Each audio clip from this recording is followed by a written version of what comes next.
Let's go watch it in 2D. No, let's go watch it in 3D. But if we watch it in 3D, then is it worth the cost? Underoos! Hey everyone. I get to keep the suit? Of course. Doesn't fit me. Just don't do anything I would do. And definitely don't do anything I wouldn't do. There's a little gray area in there, and that's where you operate. Hello, hello, hello. This is Adolph Vega with James Tate. And this is a spoiler-free review of Spider-Man Homecoming. As always on 3D or 2D.com reviews, we'll talk about the 3D element first. James, did you watch this in 3D? No, unfortunately I did not. I saw an early screening on Thursday, so no. Okay, well I did, so I will comment on this aspect. So, I hate to make a pun, but the 3D was not amazing or spectacular, but it was good. You get it? Right. Amazing. Yeah. So, I mean, it looked good. I don't think it was that super sharp, and vivid. There was some good times where Peter Parker or Spider-Man was swinging around and you get to see a good sense of the environment because of the 3D and the depth. And there's one scene toward the beginning, where there's like I guess it was in a trailer, so it's okay to talk about it, but there's a scene where Spider-Man helps stop a robbery of like a bank ATM. And, there's a bunch of money that fly around, during that scene, and that looks really good at 3D. So that's an example where it looks good. It just didn't wow me. There's nothing about it that here and there looks pretty good, but it just didn't do anything a lot to make me feel like I needed to see it in 3D again. If I saw it again, I'd be okay watching it in 2D. But it did try. It did look good. So that's where I'm going to land. It's a good 3D.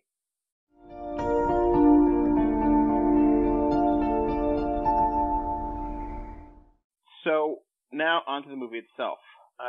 So this movie begins with this villain, which is the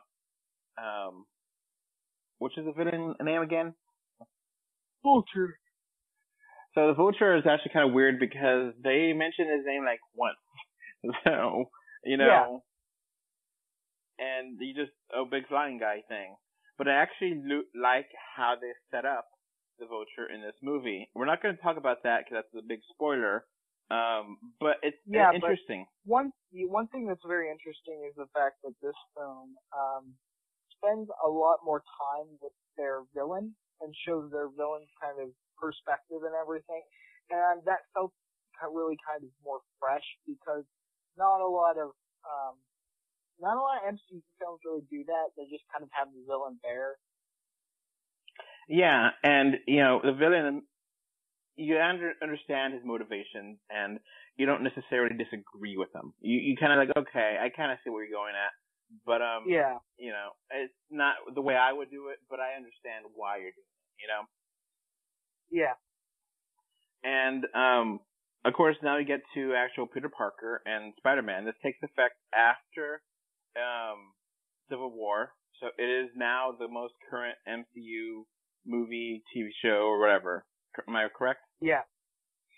And, he's awaiting the Avengers to be in a new, mission, and he's just kind of living life, and, he does end up trying to stop the, Vulture. He just, finds some things here and there, and you get a lot of the high school with his friends, which I actually really like his friends. Yeah. I felt that, the high school aspect and, his friend and everything, the relationship he kind of has, feels very natural. And he looks young and it feels right, I think, is a good way of putting it. Where other movies, they're in high school and you're like, whatever, they're not in high school, Yeah, it's like all the actors look old in that. This is, as we kind of pointed out, the first film where Peter Parker and, the high school kids are played by actual kids. Yeah, I mean, I think they're all 18 or 19, but they look 16, 15-ish. So it looks fine. It doesn't look like they're too young, but it doesn't look like they're 35 pretending to be, 17. Well, Tobey Maguire. Yeah, Toby didn't look like he was in high school. Andrew Garfield barely. I could, But so I do like pretty much all of the little gang. They actually introduced more of the minor Spider-Man characters like Flash, which is actually good. It's good to see it be more of a ensemble cast than just Peter Parker and a love interest. You kind of more get to see cameos from a bunch of, his lesser known, like supporting characters for Spider-Man. So, you get to see Peter Parker / Spider-Man struggle being part of school and being a hero and him wanting to do good, and you get a lot of MCU kind of jammed in here with Iron Man being here and some cameos of other Avengers, which I won't mention because that's a spoiler and that's a lot of fun. But I did like those scenes. You know what I'm talking about, right? Yeah. I will say though that I kind of felt it was a missed opportunity, and this is not a spoiler because this was not in the film. I felt it was a missed opportunity. You get to see all these friends of Peter. I'm not exactly sure why Norman Osborn didn't get a reference, or at least, his son, Harry. Because Harry and Peter are best friends. I think that was a choice to make it not connect to people, not to be comparison to other ones because, Green Goblin has been in Spider-Man 1 and then Spider-Man 3 and then Amazing Spider-Man 2. So they just kind of want to start a fresh take on it, I can understand that. However, I think that he's too big of a part of the entire Spider-Man universe just not to have him. It's like making a Batman film without referencing the Joker or never having the Joker. It just doesn't work. So, we do got some problems with this, and I think that's one of your problems. One of my problems is kind of hard to talk about without spoiling it, but there's a fundamental change to what the Spider-Man character can do that I don't hate it, but I'm kind of okay with it. But you know what I'm talking about? Yeah. Yeah. It's really hard to talk about it without spoiling it. But it's a major aspect of the character that I'm not sure about. I understand why they're trying to make it more realistic, quote unquote, but it's a key aspect of what Spider-Man can do and how he acts. So it's kind of weird. Yeah. They do introduce more tech because Iron Man does help him with his suit, which I kind of like. I think it gives it a fresh perspective of it, Yeah. Yeah, I mean, it's cool that, he has all these little gadgets, and it's kind of cool that, but one thing I kind of think that it's kind of disingenuous because, you have, like, for example, this isn't a spoiler, but he figures out that he can shoot all these different types of webs, right? Well, that's cool. However, in the comics, those are because Peter was just innovative, because he worked on it a lot, and because, he was creative. Now it's just kind of like, oh yeah, you can do that. It kind of cheapens it. Yeah, like, it cheapens it because, Spider-Man, and or at least I think, for at least the web shooters, it was his design. It was entirely like, his idea. Yeah. And the thing was that something that was cool is you might wonder, okay, well, if he can't make a suit on his own, how did he make these web shooters on his own? Well, in the 90s cartoon, they had a very, very simple explanation of why he could do it.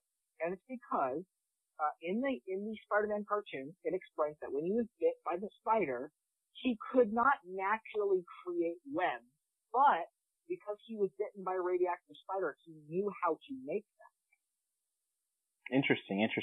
I just, Spider-Man is a very smart character in general. Yes. So I just assumed that was part of it. And the thing is that I kind of feel, and I mean, you kind of get that with this like little with trivia or whatever school thing group. You kind of get that, but I just don't. I don't know. It seems like his smartness is kind of downplayed in this. A little bit. Yeah. So it does feel different because it feels like this Spider-Man is a little bit more sloppy in his execution. Yeah. And it's a little weird because when he was introduced in, Captain America Civil War, you kind of thought that he has been around for a few years, and... Well, yeah, that's kind of also a continuity error. I think he was acting a lot more confident and capable in Captain America than he was in Captain America 3 than he was here. Yeah. That's a little bit weird. So, yeah, and, you kind of, it's kind of adorable, that he's kind of tripping and messing up, and, he's still a kid, he's not 100% there, but it's kind of weird because, they do skip out a lot of the introductory stuff for him, because, which is good. I'm happy not to have Uncle Ben in this movie at all. Uncle Ben die a third time? We don't need to see that. We know that. And they kind of mention offhand how he got his powers. And it's just like, we don't need to see that anymore. We don't need that. Yeah, exactly. So I do appreciate how fresh a lot of aspects of this movie are with the character. And, he's not always in, downtown New York. He's other locations. And I actually like how, he was struggling here and there. Now, I do kind of think that the MCU stuff was a little bit overdone. Like, it's almost like, come on, let him be his own movie. You don't, he just call, people from the MCU any minute now, and then they could help him out. And I felt like that was a little bit too much, but I still like it. Do you know what I'm saying? Yeah, of course, Iron Man is in this film, and, one thing I did like, though, is that I don't think that Iron Man ever came to really, save the day and kind of steal the film. That's one thing I did like.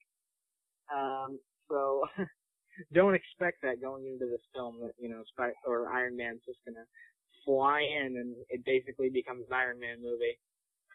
Yeah, I mean, he does have a presence that's more than a cameo, but it's not, it's hard to explain without spoiling it. So let's move on. I do like the Vulture as a villain himself, and I do like how they brought that out. I think that he was well written to the point that I would argue that he was better than probably most of the villains beforehand. And I would say that he's better written than probably both of the Amazing Spider-Man villains. Yeah, I think he is probably the second best behind Dr. Octopus. Yeah, because, okay, his motives are extremely simple, but they're believable. And they're, you get it. Yeah. And the thing is that, okay, this is, I think, what my friend didn't really understand, is that, okay, unlike Batman, I think that Spider-Man's rogues gallery, a lot of them are basically just crooks. A lot of them just don't really have anything against Spider-Man, except for, Green Goblin and Venom are basically the only ones that have anything against Spider-Man, and maybe Dr. Octopus. And the rest of them are just kind of, let's get money. Yeah. Yeah, it's literally that simple. And Spider-Man is the obstacle stopping them from getting money. Yeah. So yeah, I think overall it was actually really funny. That's one thing I did want to mention. I think the humor worked really well. There's just a couple lines that I think are really good.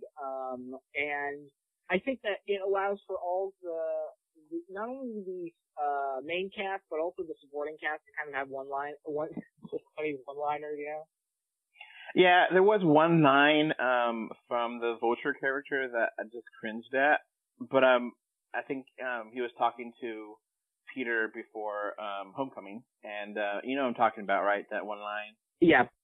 So, but overall, I still liked it. I think the ending seemed a little bit, I don't know. it seemed like it was going to be bigger than it was, and it kind of felt a little flat a little bit. Yeah. But overall, I say it was a lot of fun. I liked how they did change things up. I did like how the characters were shown, and I'm going to give it an 8 out of 10. What are you going to give it? Okay, well, I have to give it a little bit more. I liked it a tiny bit more than you. Because I really feel that, and the main reason why I think that I'm going to give it an 9 out of 10 is because I think that this is the type of start that Spider-Man needs, and I think that this is the type of direction he needs to go in to really kind of become, not only part of the MCU, but really kind of, this did a great job of bringing back the character without bringing any of the luggage, that was from the other films, especially the Amazing Spider-Man one. Okay. Well, I guess that's going to be it for the spoiler-free version. It's really hard to talk about this movie without the spoilers because it's such a major aspect of this movie. Yeah, you got to go in depth. So just stay tuned. If you completely want to be spoiled, if you've already seen the film, just check out the spoiler review. It'll come right after this one. All right. So that's going to be it for this podcast. Bye. Bye. All right, so that's going to wrap up this podcast. Remember to like, comment, favorite, subscribe, love, whatever. Heart it, be something. 3D or 2D.com can be found on Facebook, Twitter, Instagram, YouTube, iTunes, Google Play, Stitcher Radio, and SoundCloud. And if you want to send us email, our email address is email3dortwo d@gmail.com. And thank you again for listening. Bye. Thanks. Bye. Bye, everyone.